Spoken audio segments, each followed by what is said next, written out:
Bismillahirrahmanirrahim. Assalamualaikum warahmatullahi wabarakatuh. Waalaikumsalam warahmatullahi wabarakatuh. Selamat pagi semuanya. Pagi. Gimana keadaan hari ini? Baik. Alhamdulillah baik semua ya. Baik, sebelum itu silakan dicek dulu di sekitarnya apakah masih terdapat sampah. Kalau ada silakan dibersihkan terlebih dahulu. Alhamdulillah bersih Bu. Sebelum itu ibu minta salah satu dari kalian untuk memimpin doa ya. Silakan. Baik, sebelum kita mulai pembelajaran kita pada pagi hari ini, marilah kita berdoa terlebih dahulu. Berdoa mulai. Berdoa selesai. Baik, sebelum itu ibu cek dulu ya hadirannya yang ibu panggilkan namanya. Silakan angkat tangan. Baik. Pertama baik Zulfania. Hadir Ibu. Terus Rizka Abriani. Hadir Bu. Selanjutnya Sadaria. Hadir Bu. Baik, kalian masih ingat nggak materi pertemuan minggu kemarin? Masih Ibu. Apa saja yang kita pelajari? Fungsi aljabar sama fungsi komposisi. Ya benar. Nah, untuk melanjut ke materi berikutnya yaitu fungsi inverse, kita terlebih dahulu harus menguasai materi sebelumnya ya, yaitu fungsi komposisi. Baik, di sini ibu langsung saja. Di sini kita akan membahas kegiatan apa saja yang akan kita lakukan. Baik, yang pertama itu ada diskusi kelompok untuk menyelesaikan LKPD. Selanjutnya hasilnya akan dipresentasikan. Selanjutnya akan mengerjakan soal secara mandiri. Adapun untuk tujuan pembelajarannya, yang pertama di sini kita akan menjelaskan konsep dari fungsi inverse. Selanjutnya yaitu kita akan mengonstruksi rumus inverse dari beberapa fungsi yaitu linear dan konstan. Nah, apa sih yang akan kita pelajari pada pertemuan sekarang yaitu inverse dari suatu fungsi. Selanjutnya yaitu apa sih pentingnya kita belajar fungsi inverse ini? Di sini kita dapat menentukan inverse dari suatu fungsi yang dibentuk dari suatu fenomena atau permasalahan tertentu. Kemudian menggunakan prinsipnya untuk menyelesaikan permasalahan dalam kehidupan sehari-hari. Nah, silakan diperhatikan permasalahan pada slide di depan. Di sini ibu minta salah satu dari kalian untuk membacanya. Silakan. Ya, silakan Zulfania. Suatu hari Alif pergi ke toko komputer yang ada di Makassar. Alif bermaksud membeli flash disk 35 buah untuk dijual kembali di tokonya. Alif melihat daftar barang beserta harganya. Harga sebuah flash disk tertera 85.000. Jika Alif membeli flash disk sebanyak 35 buah, maka dia akan memperoleh diskon 20.000. Atau diskon tidak berlaku bila pembelian kurang dari 35 buah. Berapakah uang yang harus dibayar oleh Alif? Jika Alif membawa uang 1.010.000 dan berapapun flash disk yang dibeli akan mendapatkan diskon yang sama yaitu 10.000. Berapakah buah flash disk yang bisa Alif beli? Nah, dari permasalahan tersebut, di sini kita bakal menggunakan materi untuk menyelesaikan permasalahan pada slide tersebut. Di sini kita akan mempelajari materi yaitu tentang fungsi inverse. Selanjutnya yaitu di sini perhatikan pengertian dari inverse dari suatu fungsi. Di sini ada y yang merupakan pemetaan dari x oleh fungsi f dan x yang merupakan pemetaan dari y oleh fungsi inverse, maka dikatakan fungsi f dan f inverse itu saling inverse. Jadi y sama dengan fx dan x sama dengan f inverse y. Untuk syarat mempunyai inverse jika fungsi itu korespondensi satu-satu. Silakan diperhatikan gambar pada slide-nya ya. Berdasarkan uraian di atas, maka kita dapat mendefinisikan inverse dari satu fungsi yaitu sebagai berikut. Jika fungsi f memetakan a ke b dinyatakan dalam pasangan terurut f sama dengan x, y, x elemen dari a dan y elemen dari b, maka inverse fungsi f dilambangkan seperti pada di slide tersebut. Silakan dilihat adalah relasi yang memetakan b ke a, di mana dalam pasangan terurut dinyatakan dengan f inverse y, x, y elemen b dan x elemen a. Selanjutnya di sini yaitu ada langkah-langkah untuk mencari fungsi inverse. Yang pertama yaitu kita misalkan fx-nya sama dengan y. Yang kedua yaitu kita nyatakan x dalam bentuk fungsi y. Dan yang terakhir yaitu kita tentukan rumus dari f inverse dengan menentukan Y dengan menukarkan Y dengan X pada hasil yang diperoleh dari langkah B. Nah, untuk yang terakhir yaitu ada sifat-sifat fungsi inverse.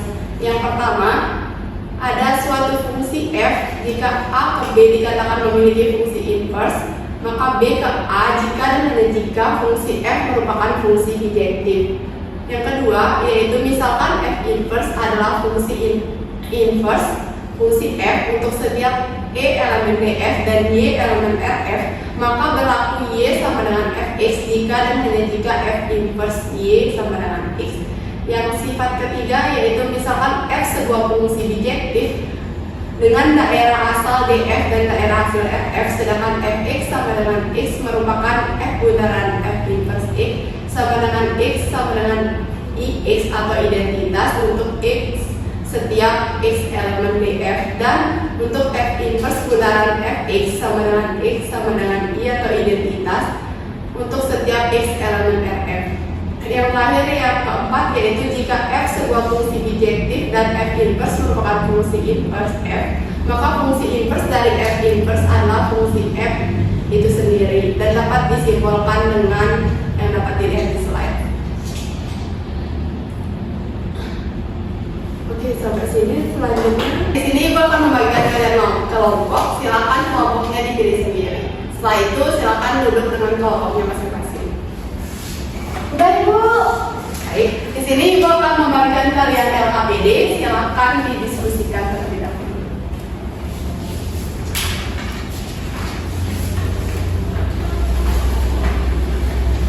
Nah, di situ kalian perhatiin waktu dan petunjuk pengerjaannya ya.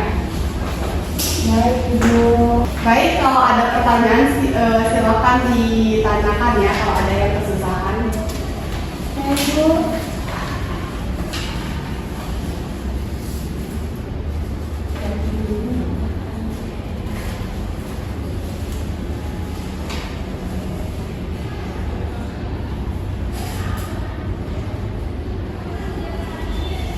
Begini aja ya.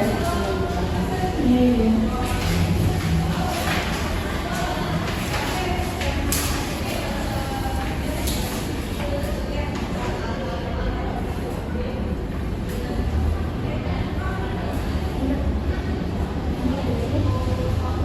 Iya, berapa?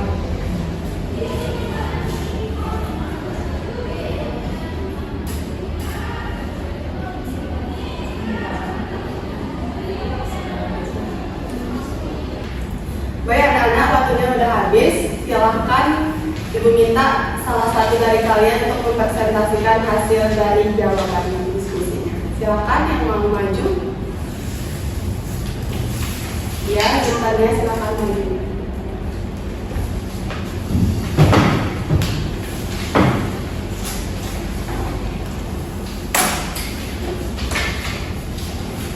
Baik anak-anak, silakan kelompok lain diperhatikan ya temennya yang presentasi depan.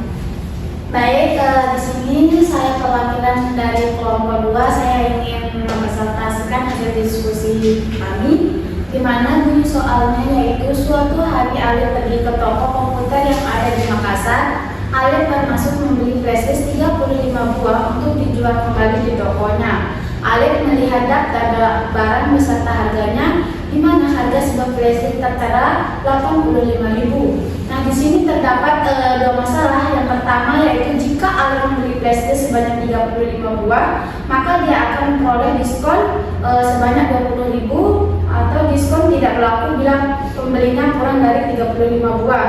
Berapakah uang yang harus dibayar oleh Alif? Sedangkan masalah yang keduanya yaitu jika Alif membawa uang 1.010.000 dan berapapun flashdisk yang dibeli akan mendapatkan diskon yang sama, yaitu 10.000. Berapa buah flashdisk yang bisa Alif beli? Nah, mari kita jawab. Nah, kita jawab permasalahan yang pertama, di mana tuliskan fungsi dari variabel dalam masalah tersebut dalam simbol matematika, di mana simbol matematika yaitu misalnya fx dan x. Nah, di mana nilai x itu sama dengan banyak flashdisk, di mana fx sama dengan y sama dengan uang yang harus dibayar. Jadi bentuklah persamaan fungsinya, di mana harga sebuah flash disk tertera tadi 85.000 dan mendapatkan diskon sebanyak rate 20.000 atau diskon tidak berlaku bila pembelian kurang dari 35 buah. Sehingga persamaan fungsinya yaitu fx sama dengan dimana tadi flash disknya itu 85.000 x dikurangi 20.000. Nah, dimana tadi fx itu dimana nilai x-nya itu 35 sama dengan 85.000 dimana nilai x tadi itu kan 35 dikurangi 20.000. Jadi hasilnya itu 2.935.000. Jadi uang yang harus dibayar oleh Alif adalah sebanyak rate 2.935.000. Nah, sedangkan permasalahan kedua selesaikan secara matematis. Jika Alif membawa uang sebanyak 1.010.000 dan berapa pun flash disk yang dibeli akan mendapatkan diskon yang sama, yaitu sebanyak 10.000. Sehingga banyaknya flash disk yang dibelikan adalah kita pakai rumus fx tadi itu, di mana fx sama dengan 85.000 x dikurangi 10.000. Nah, di mana nilai fx-nya yaitu 1.010.000 sama dengan 85.000 x dikurangi 10.000. 1.010.000 sama dengan 20.000 sama dengan 85.000 x. Nah, di mana nanti x variabel x-nya itu pindah ke luas kiri, di mana x-nya sama dengan 1.020.000 dibagi 85.000. Jadi sama dengan 12. Jadi banyaknya flash disk yang bisa Alif beli adalah 12 buah. Mungkin itu hasil diskusi dari kelompok 2. Sekian, assalamualaikum warahmatullahi wabarakatuh. Baik anak-anak, dari penjelasan temannya tadi apa ada yang ditanyakan atau seperti apa? Kenapa tidak ada, Bu? Nah, jawaban temannya tadi itu sudah benar. Sekarang kita beri aplaus dulu ya sama temannya yang sudah maju. Silakan kembali ke tempat duduknya. Baik anak-anak, adapun kesimpulan dari pembelajaran kali ini yaitu ada dua. Yang pertama, Bagaimana cara menyelesaikan fungsi inverse? selanjutnya, Dan apa saja sifat-sifat fungsi inverse? nah benar. Nah di sini kan untuk penyelesaian fungsi, cara menyelesaikan fungsi itu ada 3, bisa dilihat tadi yang sudah kita jelaskan. Yang selanjutnya yaitu ada beberapa sifat dari fungsi inverse tersebut. Baik anak-anak, di sini ibu akan membagikan kalian post test dan di belakangnya terdapat refleksi. Silakan dijawab ya.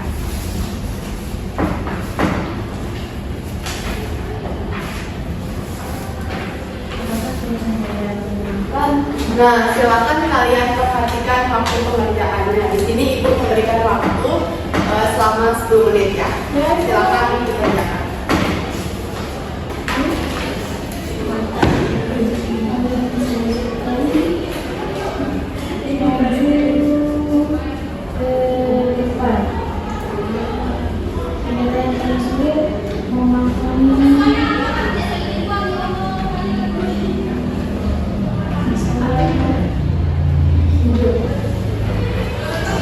Nggak boleh nyontek dong, kan kerja sendiri.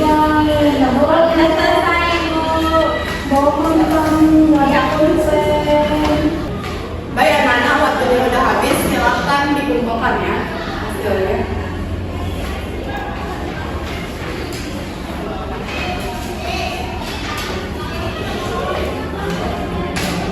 Baik anak-anak, pertemuan berikutnya kita akan membahas inverse dari suatu komposisi. Silakan dibaca dulu ya buku paketnya. Ya, Ibu. Baik anak-anak, pembelajaran hari ini ibu cukupkan sampai di sini. Kalian tetap semangat dan jangan lupa belajar. Sebelum mengakhirinya, silakan salah satu dari kalian untuk memimpin doa terlebih dahulu. Baik, sebelum kita mengakhiri pelajaran kita pada hari ini, marilah kita sama-sama berdoa dimulai.